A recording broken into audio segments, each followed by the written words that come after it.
up your engine! Throughout the history of cars, people have attempted to fix them by adding some type of sealer. If this plastic is really old and brittle, even if a sealer's put in, fixes one crack, hey, the whole thing's cracking and eventually it'll start leaking. It's not safe to drive it that way. But often they leak on the crimps, because even though they call them plastic radiators, they're actually plastic and aluminum. The cooling fins are all made out of aluminum. And if it's leaking there, the sealer can often get between the aluminum and the plastic where it's crimped and stop the leak entirely.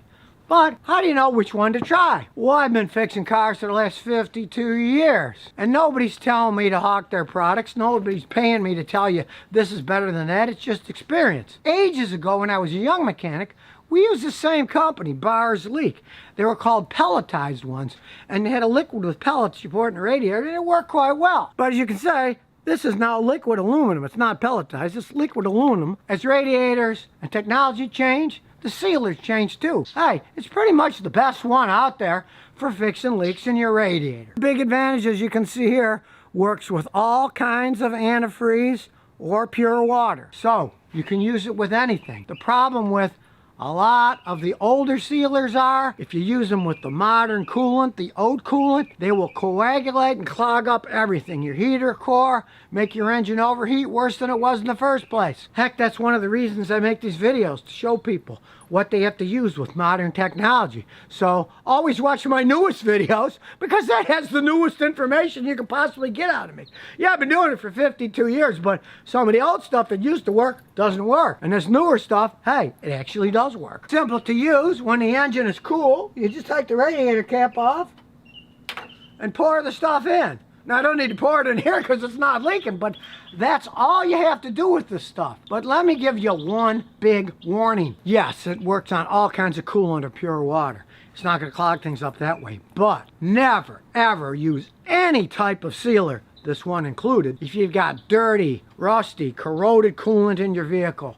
The first thing you want to do is flush out your cooling system. I got a whole video on that. Then put the sealer and the coolant in. It's the same if, say, you got a leaking rear main seal on your engine. You don't want to pull the transmission off to replace that engine rear main seal for the engine oil. If that's leaking, the first thing you would do would be change the oil and filter. Then you put a good sealer in. And for that, I use this AT205 reseal. It's often hard to find. It's made in Chicago, but Amazon sells it, so anybody can buy it if they really want to get a hold of it. But you want to put it in clean oil, not dirty, because the clean oil has less friction in it. This is going to work longer, and since it's clean oil, you're going to leave it in longer for the whole cycle. So let's say you got a small radiator leak. As long as your coolant's clean enough, you just pour the stuff in and drive. And you leave it in. You don't have to take it out. It mixes perfectly fine with it.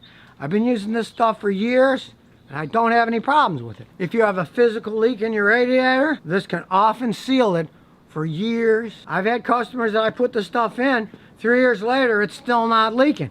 Well, of course, when it's time to change your coolant again, then you'd have to add another can with a new coolant. But hey, if it lasted that long, man, you're getting your money's worth. But let's say you got a head gasket leak, the worst kind, where the head gasket on your engine either burning coolant and you get white smoke coming out of the tailpipe, or you see coolant leaking between the head and the block. If you see coolant way down here where the head bolts to the block, down here, under here, or on the other side, which you really can't see much of here, but you'd have to look under with a flashlight, that means that the head gasket is leaking between the head of the engine and the block. On many cars today, it's going to cost you well over $1,000, some of them $4 or $5 grand, to replace it. It's a very expensive repair. And for that, you need a special sealer. This is much more complicated if you want to do it right. The other stuff, you just pour it in, drive it, away you go. But head gaskets, it's a completely different game, because the radiator pressure, if it's leaking, is like 15 pounds per square inch. The head gasket seals the engine compression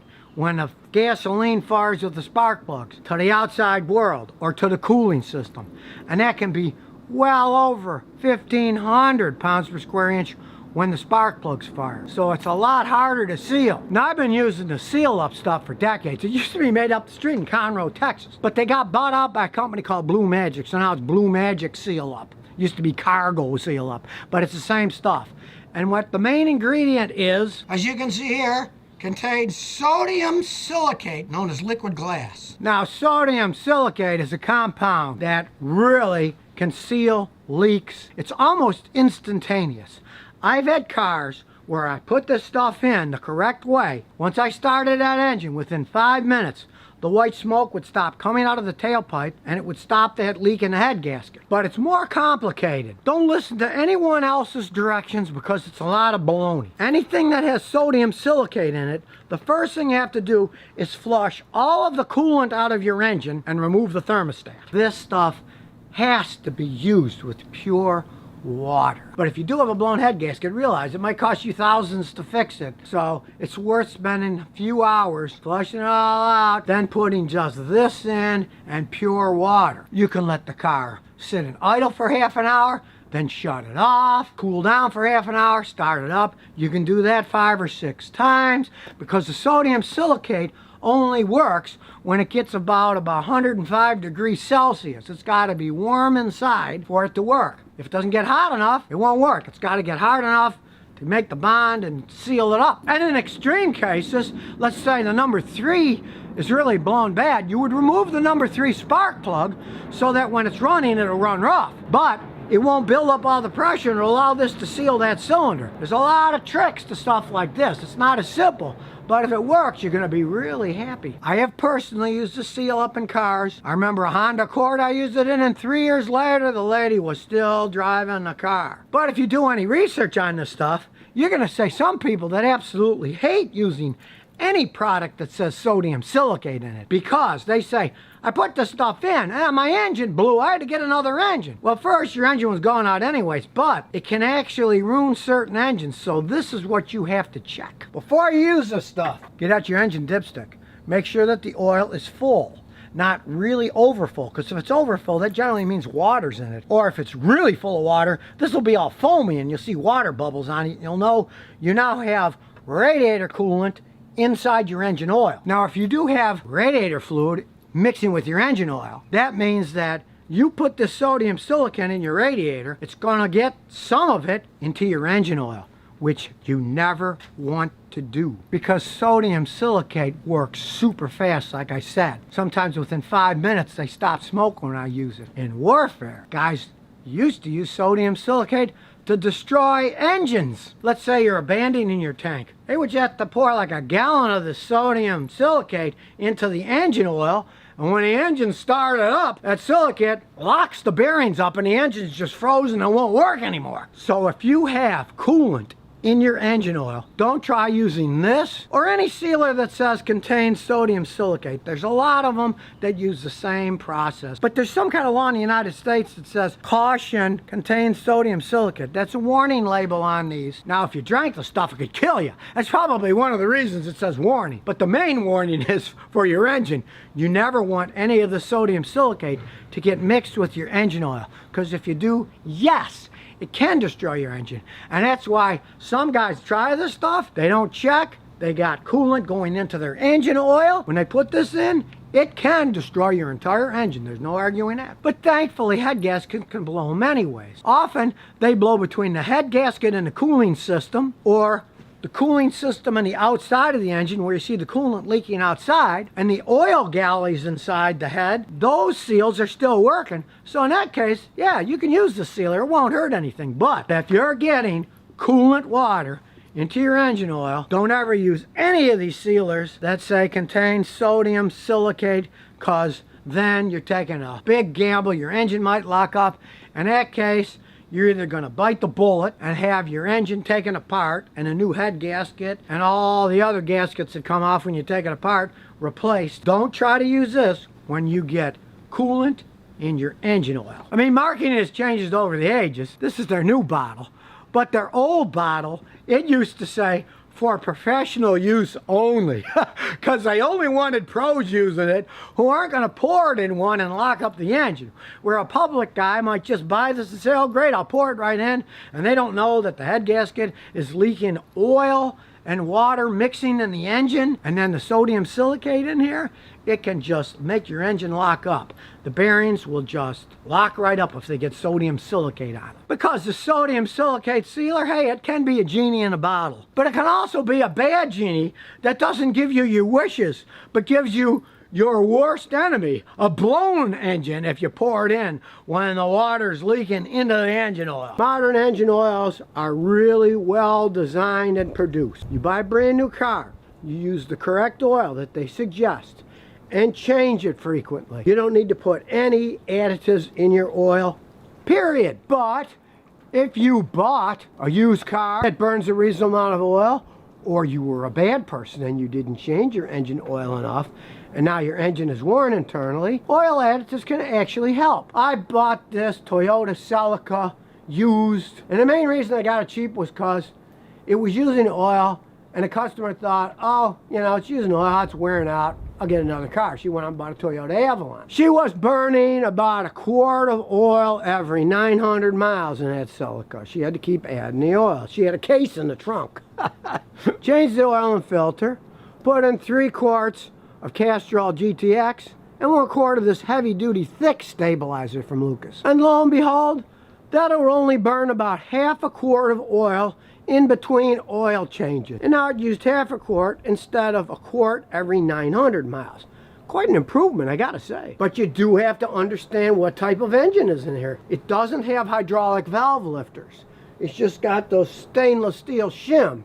So there's no hydraulic valve lifter with the tiny little holes that the oil has to get into to pump up to adjust the valves. If you add a thick oil like this to an engine that has hydraulic valve lifters, they can start clattering like mad. I've seen that. And even further, this is a plain old engine. It's got a solid cam that spins and opens and closes the intake and the exhaust valves. It does not have variable valve timing. You put a thick oil into a car that's got variable valve timing, and buemo. A lot of times it'll cause problems in the variable valve timing system. So you really can't use this heavy stuff in any modern car. Now, how thick is this stuff? Watch how thick it is. One, it wouldn't come out of the bottle. I gotta squeeze it. And as I do, look at it. It's like molasses. And we'll compare it to the new Lucas stabilizer. That's the lighter oil. Watch this. Quite a difference. Now, when people tested the stuff, they found that this old thick formula has a viscosity of 110 when the oil is 212 degrees Fahrenheit. Now, the viscosity of this low viscosity Lucas stabilizer is 19.7 at 212 degrees Fahrenheit. That's a lot less than 110 of the old thick stuff. Now, since the new oil is thinner, and look at the size, this thing is only 12 fluid ounces. The old one is 32 fluid ounces. So, not only is it lighter, but you're not diluting the oil in your engine as much because you only have 12 ounces instead of 32 ounces. So it's safe to use in engines that have variable valve timing, that have hydraulic lifters. You're not going to get problems that you will from the super thick additive of the old Lucas. Now, what's exactly in this stuff? Now, STP started in 1955. They have a special additive. They still use it today in their STP thick treatment, and it's zinc dithiophosphate. It's an anti-wear additive that scientists know it works. It does lower friction. It has one major drawback today of eventually ruining your catalytic converters. Now, when I was a young mechanic in the 60s, we didn't care about that. Cars didn't have catalytic converters in the United States until the mid-1970s, so we didn't care. We just put it in. We see these old junkers that were clacking and making all kinds of noise, and we quiet them down quite a bit, and a lot of times it can make an old, worn-out engine last a little bit longer. I remember when I went to a Formula One race a couple of years ago, I was talking to the engineers, and they admitted to me that during the practice runs, they used their old, worn-out engines. They didn't want to use them in the race. They used them then, and they put a heavier, thicker oil in their practice runs. So their engines that were more worn would last longer and not blow up as fast. But during the race, then they'd put in a good engine, and they would use the lightest oil they could possibly have so that they'd have more acceleration. Now, Lucas Oil came out in 1989. The original formula is really thick, just like the STP. but it doesn't have that zinc additive to it. So both of these don't have any of those fancy additives like zinc. They're all petroleum products, so you can mix them with any petroleum products that are out there. Strangely enough, it works really good in standard transmissions. Standard transmissions are just splash lubrications. The gears are inside the transmission housing, and the oil inside is just splashed around to lubricate the gears. As they wear and the space gets a little bit further between the teeth, they make noise. They can be harder to shift with your hands. And I've seen these things get a transmission that was really hellacious to drive, made all kinds of noise, work a lot better and make a lot less noise just by pouring this stuff in. And Lucas also makes an automatic transmission additive that's pretty thick too.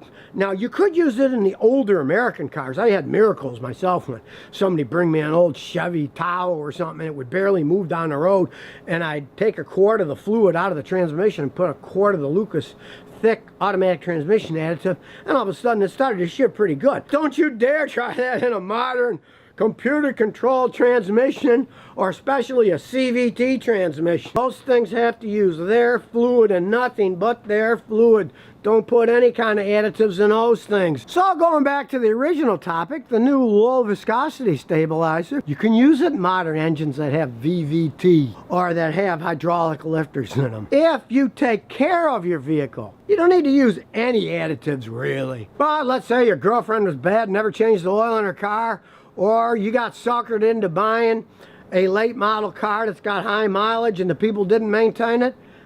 I'd stick the stuff in, see what it does, because really, hey, you got nothing to lose. The engine's making a lot of noise and it's wearing out. You're living on borrowed time anyway. So if you never want to miss another one of my new car repair videos, remember to ring that bell.